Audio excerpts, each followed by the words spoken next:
মানুষদেরকে শান্তি দেওয়ার জন্য জাতিসংঘ গঠিত হয়েছে, কিন্তু জাতিসংঘ ব্যর্থ হিসাবে পরিগণিত হয়েছে। জাতিসংঘ যদি ব্যর্থ হয়ে যায়, তৃতীয় বিশ্বযুদ্ধ অনিবার্য। সুতরাং জাতিসংঘকে কার্যকরী ভূমিকা রাখতে হবে।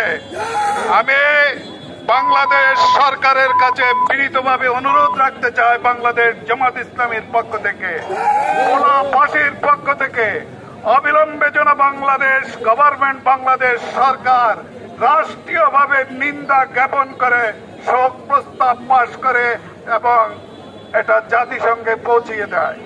ইসরায়েলের তার প্রতিবাদে আজকে সারা দেশে বিক্ষোভ মিছিল করার ডাক দিয়েছে। তারই অংশ হিসাবে আমরা আজকে ভোলা জেলার উদ্যোগে এই সমাবেশের ব্যবস্থা করেছি।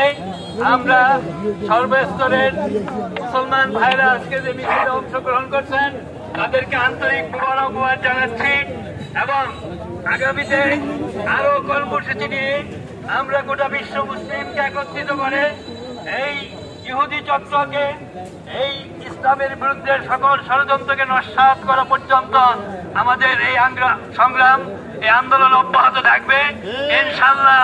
এদেশের তৌহিদি জনতা, মানবতার যারা পক্ষ অবলম্বনকারী, জাতি ধর্ম বর্ণ নির্বিশেষে সকলকে আহ্বান জানাবো, এই জালেমের বিরুদ্ধে আমরা আন্তর্জাতিকভাবে প্রতিরোধ করে তুলব এবং প্রতিটি মুহূর্তে আপনাদেরকে আমরা সঙ্গে পাবো। আজকের এই প্রতিবাদ সভায় যারা উপস্থিত হয়েছেন, এই ত্যাগ কোরবানি স্বীকার করেছেন, তাদেরকে আন্তরিক মোবারকবাদ জানিয়ে আমি এখানে আমার বক্তব্য শেষ করছি।